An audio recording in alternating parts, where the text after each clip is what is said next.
Good evening. For the past 2.5 hours, our audience has been wondering where on earth the consultants are. See if you can work out why using this familiar ditty. I'm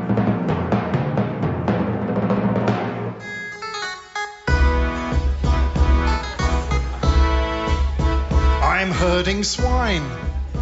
I'm in the stocks. I'm drinking mead. I've got the pox. And I'm in a hovel made of mud and straw in a jester's hat eating wild boar. We've drowned a witch in boiling tar. Can you work out where we are? The Isle of Wight. The Isle of Wight. The Consultants is recorded in front of a retired studio audience. Gentlemen, I'm glad you could make it. Not a problem. Now, what's going on? The toilet's full of sand and it's not even my birthday. Before we get started, there's something we have to tell you. You know we cut off the water supply to reduce the number of toilet breaks? Brilliant idea. Well, there's been a complication. We have an employee. Name of Jack. I don't know, Jack. He's a union rep. So, when the workforce started getting thirsty, he and a co-worker... Name of Jill. set off to the old well on the hill. With a bucket. Oh, sweet Stilgo, that well's a death trap. He never even made it to the well. Near the summit, he tripped on a loose tussock, And fell ticklety-tum-tum down the hill. landing on his crown. It's irreparable. Well, as long as he doesn't make a complaint. Ah, that's the problem. Jill came grumbling after. Started putting compensation ideas in Jack's broken head. The hill had no safety railings. No warning signs. No steps. No nothing. Oh, he's going to sue us till we're blue in the bank. We can't afford another PR disaster, Chesney. Not after what happened down at Dickory Dock. Those mouse-powered clocks could have revolutionized the third world. Well, how's Jack now? Like a squid in a Wellington boot. Well, wasn't there a first aider on site? Afraid not. We never replaced Dr. Foster after he drowned on the activity weekend in the West Country. Luckily, we were nearby. We got some brown paper and wrapped it round Jack's bleeding head. Then we put vinegar on it. And did that work? Not really. Actually, come to think of it, that's for wrapping chips, isn't it? You did the best you could in difficult circumstances. Although perhaps you could have done much, much better. This calls for a cup of coffee. Polly, put the kettle on. There's no water. Suki, take it off again. Anyway, Jack was calling us incompetent, saying we were bad managers, saying blah blah blah blah blah blah blah blah blah blah blah blah. You know, I think he was losing consciousness at that point. Right, we need to think on our feet. Mine are small and childlike, with helpless porcelain toes. Mine are rugged and warty, like a smithy's elbow. No, I was wrong. It's not helping at all. You know, we can't afford another expensive lawsuit. That business with the old woman nearly ruined us. What, the old woman who lives in a shoe? No. That's all sorted. I've got some DNA tests done. Half those children aren't mine. No. I mean the old woman who swallowed a fly. She swallowed a what? I don't know why she swallowed a fly. Perhaps she'll die. That is the worst-case scenario. Anyway, how bad are Jack's injuries? Well, take a look at this photo. Oh, that's extraordinary. Is that a Savoy? Wrong photo. Try this one. Oh, well, look, he can't be that bad if he's eating a cream sandwich.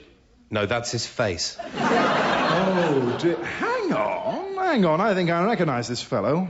Teddy, get me the file on negligence payments.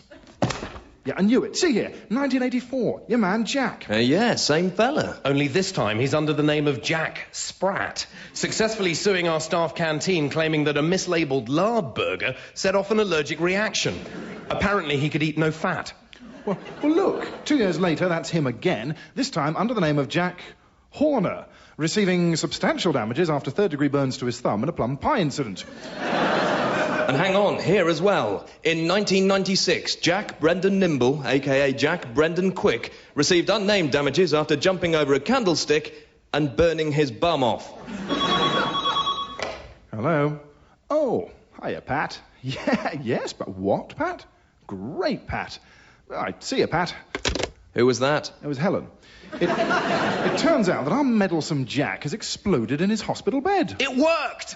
What worked? What you talking about, Willis? Well, I didn't want to say anything in case it didn't work, but before I strapped Jack into the air ambulance, I fed him 2 substances which, when mixed together, are highly dangerous. What did you use? Half a pound of tuppenny rice, half a pound of treacle. He never stood a chance. Good work, fellas. Well, now we've put Jack in a box. Let's take the rest of the day off. Tell you what, as a special treat, we can all ride my cock horse to Banbury Cross. Oh, Chesney. No.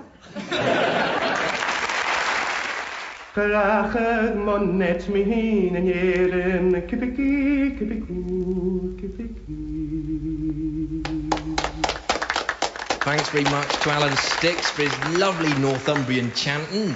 Now it's time for Perkin Warrant to sing us a little number. Hello there. This is a song of the country ways and of the country life, called Clay of My Fathers. I am a man of the earth and the soil. The country soil lives in my bones. It's the land of my fathers and of their honest toil. This is Surrey and this is my home. I'll sing of my people and our struggles and our woes, about the years of darkness before the holy God Waitrose appeared to us, the promised folk, and filled our starving bellies with pesto, creme fraiche, lemongrass, and olives from the deli. Hey. Oh, I am a man of the fields and the fells, the mooing of lambs and the dong of church bells, the wild rolling moors and the fresh country rain. London is just under an hour by train. Sometimes life is hard here, the country ain't no joke, like the time I lost the corkscrew and the time the Aga broke. Some townsfolk, they don't understand about the rural ways. It's tricky to get sushi and just try and get latte. Oh, I am a man of the grain and the wheat. I grow my own milk and I plough my own meat. I'm a village man, I'd fain be a blacksmith, nay a miner, but as it happens I'm a web designer.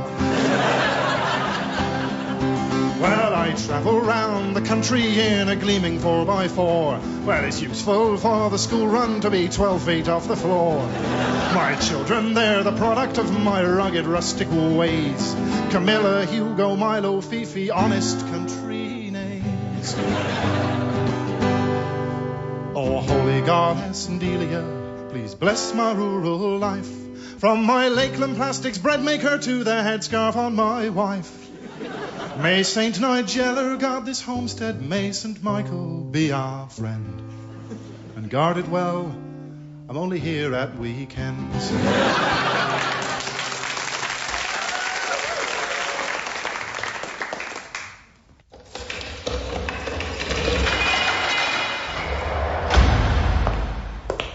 So, Tisdale, how are things in D Block? New roster's working well?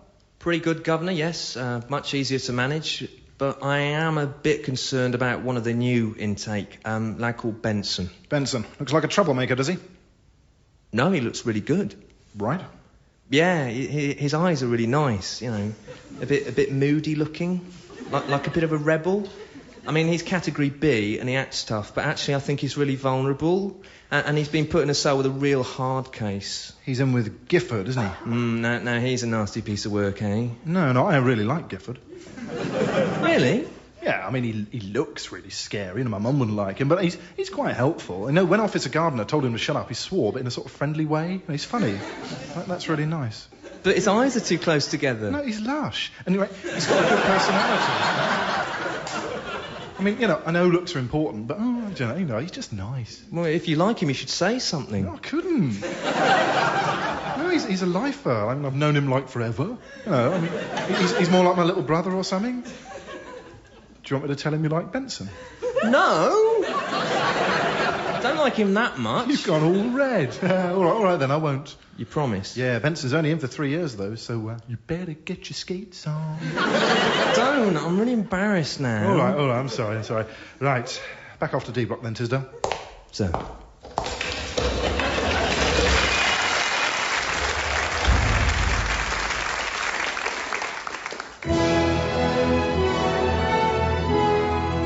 And now it's time to plunge into the Consultants radio archive. This week, an episode first broadcast in 1948. From their recently destroyed war serial, We Dive to Serve.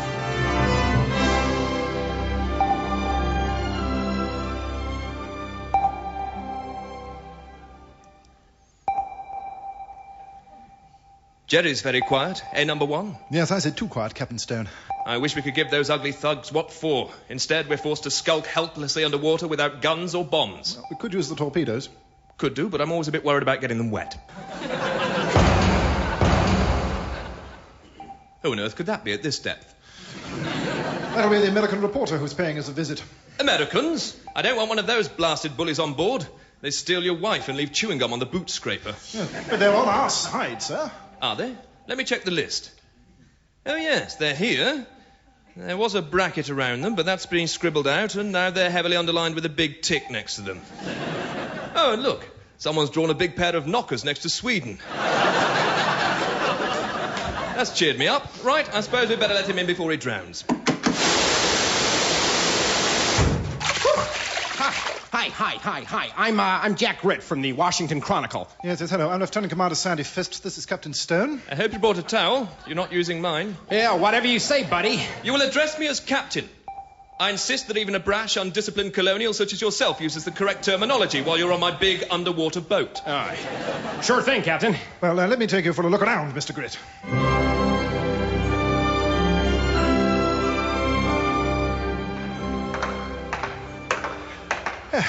As you can see, things are pretty crowded here.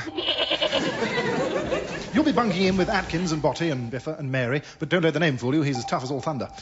You'll find no comfort in those big arms. What was that? Oh, some kind of bomb thing. Germans drop them all the time to scare us, make us spill our drinks.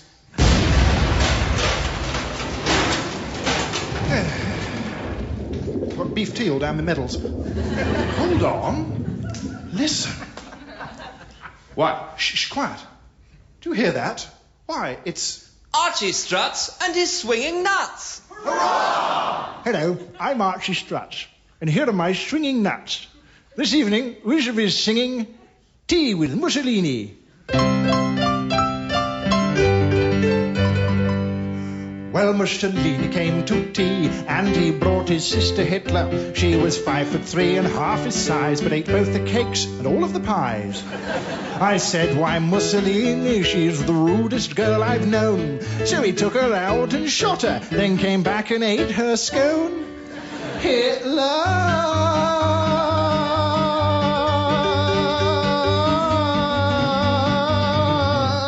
Good night. Why, this English music sounds fantastic. Yes, but what else can you hear?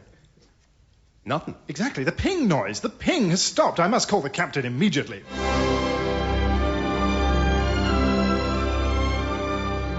Men, the ping has stopped. This is very, very serious.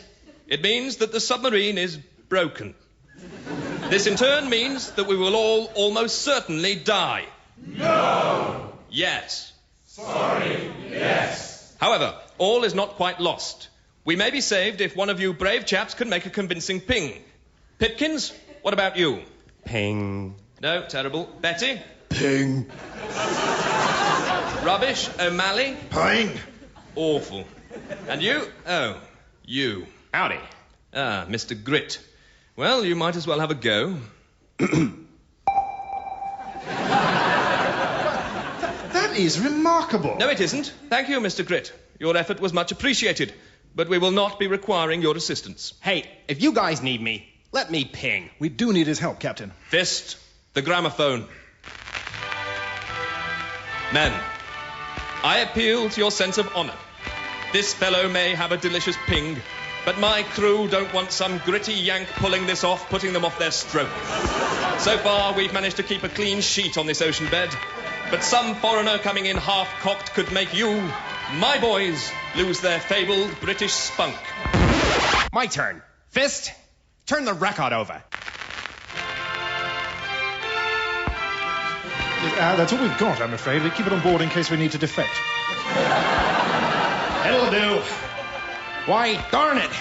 You Brits never know when to admit you need help. Sure, the British are a nation of proud, powerful lions, but imagine a lion with a bald eagle perched on its shoulder. Actually, no, it would peck its head and poo in its mane. Imagine instead Britannia and Uncle Sam united as one, shield in one hand, a beard in the other. Imagine Churchill and Roosevelt making out for the good of Western humanity. Great. You're a very inspiring man. I am moved. I will be proud to call you and your countrymen my allies. Get pinging, Mr. Grit. Oh, it's working. The submarine is mending. Fist, strap Mr. Grit to the engine and lock the door. Give him a packet of biscuits. He should last till the end of the war. Men, we're saved. Let's crack out the Bollinger.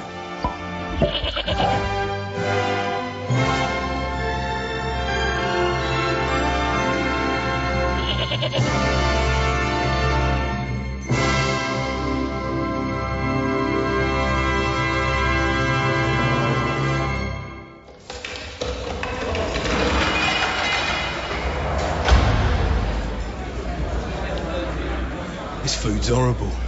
Oi, Benson, I reckon Officer Tisdale really likes you. Shut up. Really? Yeah. Really? What, do you like him? No. He's too posh. And he's a square. But when Dawson knocked his glasses off during the riot, he looked quite pretty.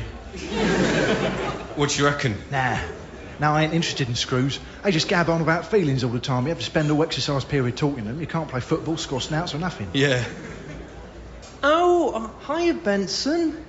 Hello, Gifford. What's the food like? Nice. We're having chops tonight, too. Right.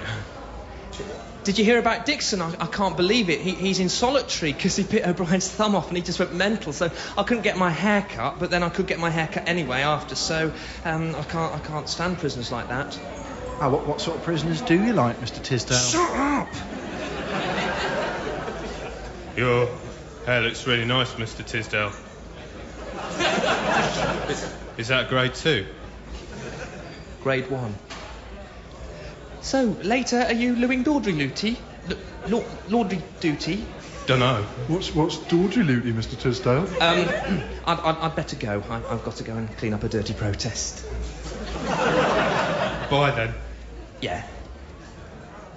Bye, Dean.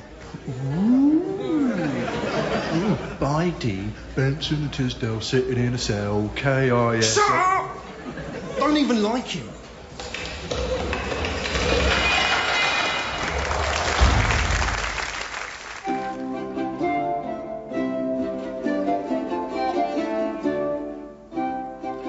Hey, ciao, Eleni, what do you got there? It's my new idea. It's a machine with the big blades on the top, and when they go around the machine, take off, he fly about in the air. You're a nutter. It might work, eh? How's the painting? Oh, he's coming on, you know. Hey, I saw Alan Bottle last night. Oh, Alan, what's he up to? Well, you know he done the painting of that lady with her bangers out, standing on a clam. Well, he's doing all right after that. And he's gonna change his name to Alessandro Botticelli.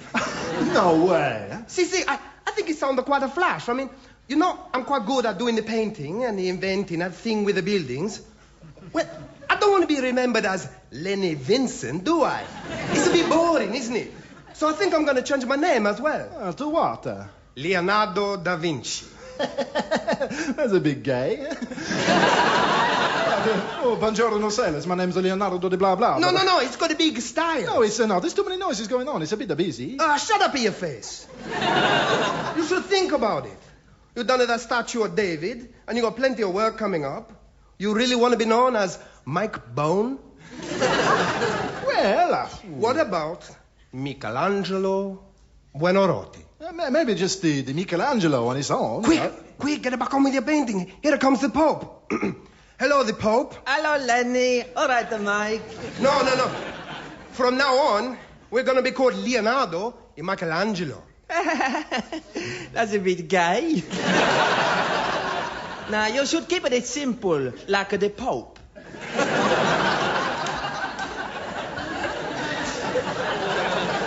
But no, that's old-fashioned, eh? I'm going to be a bigger famous painter. I don't think so, Mike. Oh, why not, the Pope? Well, you spent the last 3 years hanging out in a toilet. Yes. Well, you're asking me to do the best job I can, painting the chapel cistern. Mamma mia!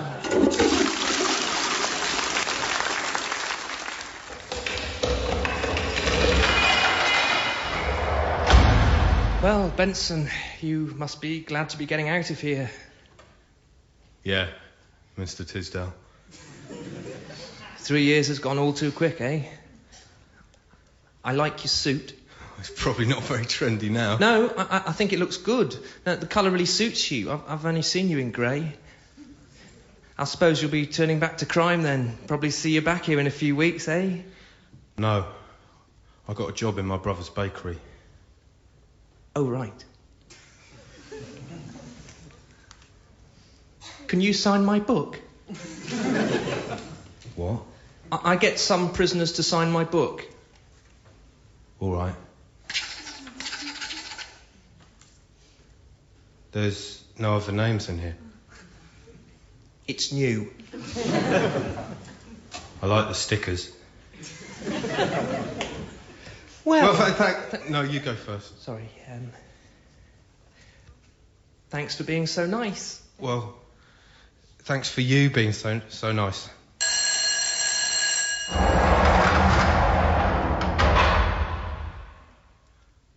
I better go then.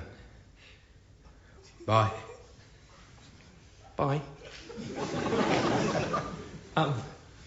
Benson? Benson? Benson? Yes? I just wanted to... Wanted to what, Mr. Tisdale? I love. Luck. Luck. I just wanted to wish you luck. Thanks. Well, bye then. Yeah. Bye then.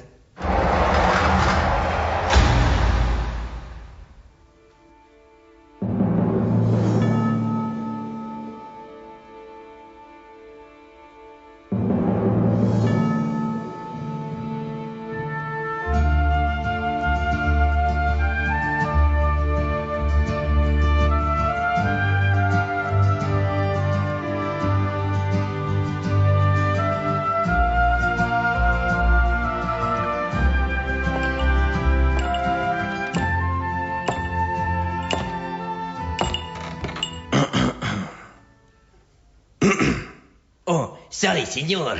I did not see you from beneath my big hat. I want to speak to your boss, man. Oh, senor. My boss is not here. He take a siesta. I can help, see? Wake him up. Maybe you do not hear too good, senor. My manager is sleeping. Please, let Chico help you. Very well. I bought this pram from your store yesterday for my niece. Oh. It is a lovely pushchair, senor. Such craftsmanship. The pram is bueno. No, amigo. The pram is not bueno. You told me the prairie stroller 3-wheel travel buggy with Pacific trim was top of the range. But the thing is, the pram don't work so good. Don't work, senor. Surely there is a mistake. No mistake, amigo. The multi-position Gore-Tex padded seat is split right down the seam, and the wheels came off. No, senor. It is supposed to be that way. The wheels, they are optional. I put my niece in it yesterday and adjusted the reclining angle. She was catapulted into a cactus. I want compensation. Humping frijoles. Have you got the receipt? Receipt? Must be in my other poncho. Strictly speaking, senor, we can only exchange goods with proof of purchase. You sold it to me yesterday, don't you remember? Chico has a very bad memory. No good. I no remember you. Sorry, senor. Does this jog your memory, my friend? No. Senor, I don't want no trouble. Okay, look, I call my manager, okay? You do that. El Diablo, you got to wake up. He gonna be real mad you spoil his nap. Puta. This had better be good to awaken El Diablo. This gringo, he want a replacement pram for his niece. Replacement pram, eh? So, Cabron, you have the receipt? Not on me. Look, senor, we don't do refunds without receipts. You broke the pram, you keep the pram. I didn't break the pram. It's a factory design fault. I want my money back. But look, he's all ripped, huh? I personally check all the pushchair for sign of damage or stress before I put him on display. But look here, hoof marks. He look like a horse do a dance on it. The buggy comes with a 2-year warranty. I'm well within my consumer rights to demand... Your consumer rights are waived without a proof of purchase. I ain't leaving till I get a new pram. Then, senor, you must fight. But I warn you, El Diablo has killed many tough customers. The hills echo with the cries of their orphan children. El Diablo! Chico, take my bib and give it to your son, Pepe. My best purple romper suit is for your daughter, Lorena. And this rattle is for you, my friend. El Diablo est muerte.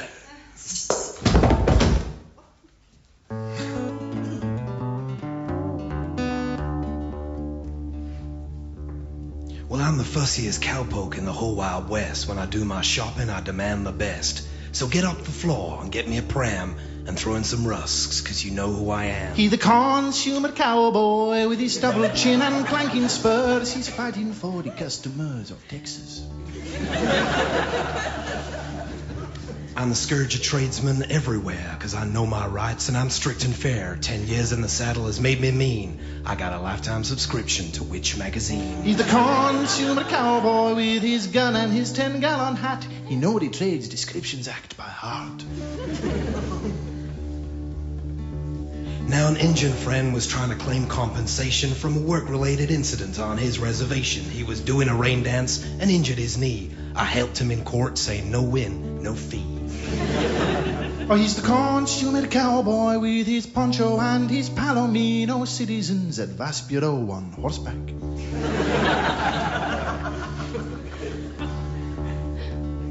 People say, cowboy, what made you this way? I say it all began on my 11th birthday, when my mama got killed by a Moulinex blender. I took a solemn oath and swore to defend the rights of the consumer while I follow life's course.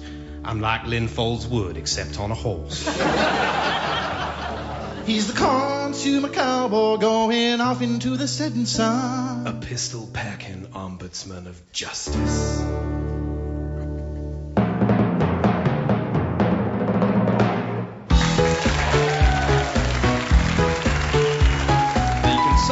Written and performed by the Consultants, with additional material from James Eldred and the voice of Jeffrey Wheeler. Music and noises were by George Cockrell and Jerry Peel. The Consultants are Neil Edmond, Justin Edwards and James Rawlings. The producer was Will Saunders.